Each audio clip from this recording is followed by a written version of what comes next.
আলাইকুম গাইস, সবাই কেমন আছেন? আশা করি সবাই ভালো আছেন। আজকে আমি একটা রেসিপি নিয়ে আসলাম, সেটা হচ্ছে লাক্সা সেমাই।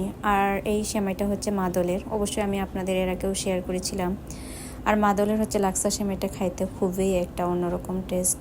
চলুন তাহলে আমি ফুল ভিডিওটা দেখতে থাকেন কিভাবে হচ্ছে লাক্সা সেমাই তৈরি করি। আর সেটা যদি হয় আবার হচ্ছে গাভীর অরিজিনাল হচ্ছে মিল্ক, সেটা কার না ভালো লাগে, তাও আবার গ্রাম থেকে এসেছে। গ্রামের মিল্ক তো আরও হচ্ছে, গাভীর মিল্ক মানে তো হচ্ছে অরিজিনাল খড়কুটো খাওয়ার। সেটা প্রথমে আমি একটা পাতিলে নিলাম, পুরো 1 কেজি আমি হচ্ছে এখানে মিল্ক নিয়েছিলাম। সেটা আমি কতক্ষণ থেকে জাল দিচ্ছি, সেটার সাথে একটু টেস্টি ফ্লেভারের জন্য আমরা তেজপাতা আর এলাচ দিচ্ছি। এলাচটা একটু মুখটা হচ্ছে ফাটিয়ে নেবেন, যেন হচ্ছে টেস্টি ফ্লেভারটা ভালো হয়। সাথে হচ্ছে দারচিনি দিয়ে দিলাম। দিয়ে এখন আমি এই হচ্ছে মিল্কটা প্রায় আধা ঘন্টার উপর আমি চুলার মধ্যে মিডিয়াম জাল দিয়ে হচ্ছে মিল্কটা গাঢ় করে নিব। একটা কালার হয়ে আসবে, লালচে কালার, দেখতেই পাচ্ছেন। নেড়ে চেড়ে করে, না নাড়লে তো আবার হচ্ছে মিল্কটা যেন পড়ে না যায়, সেটাও খেয়াল রাখতে হবে। আমি হালকা মিডিয়াম জাল দিয়ে দিচ্ছি। আপনারা আমার ফুল ভিডিওটা দেখতে থাকেন। আপনারাও চাইলে আমার ভিডিওটা দেখে আপনারা হচ্ছে এইভাবে রান্না করতে পারেন। আর যারা এইভাবে রান্না করবেন লাক্সা সেমাই, তারা সেকেন্ড টাইম বারবার আবারও রান্না করবেন। অবশ্যই আপনারা আমাকে কমেন্টস করে জানাবেন যে আমার হচ্ছে লাক্সা সেমাইটা কিভাবে আমি রান্না করতেছি। আপনারা ফুল ভিডিওটাই দেখতেছেন। এখন আমি এটা কি করব, হালকা একটা হচ্ছে চিনি দিচ্ছি। চিনিটা আপনারা যেরকম চিনি খাবেন সেরকমই দিবেন মিষ্টিটা।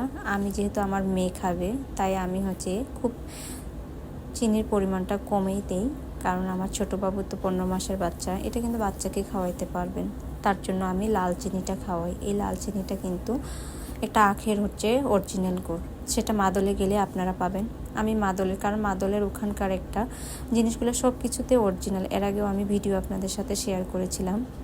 দেখেন একটা হালকা হচ্ছে লাল হয়ে আসতেছে কালারটা। এখানে আমার এখন 1 কেজি মিল্ক থেকে এখন আমার কতটুকু হয়ে গেছে, হাফ কেজি মিল্ক হয়ে গেছে। দেখেন আমি ভালোভাবে নেড়ে চেড়ে নিচ্ছি। এখন মিল্কটা আমি কি করব, একটা হচ্ছে পাতিলের মধ্যে ঢেলে নিলাম।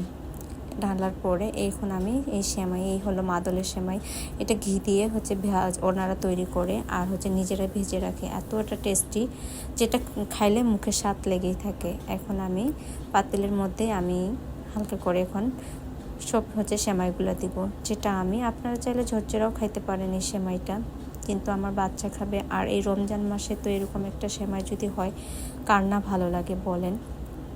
সেমাইটা দিয়ে উপরে আমি হালকা কিশমিশ দিব। আপনারা চাইলে কাজু বাদাম সব কিছুই দিতে পারেন।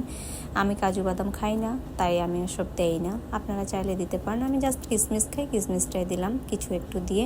এখন আমি ঢেকে রাখবো। ঢেকে রাখার দেখবেন অটোমেটিক 5 মিনিট পরে সেমাইটা সেই একটা কালার, একবারেই খুবই হচ্ছে টাইটও হয়নি, খুবই হচ্ছে নরম না। এখন দেখেন কি সুন্দর একটা হচ্ছে লাক্সা সেমাই।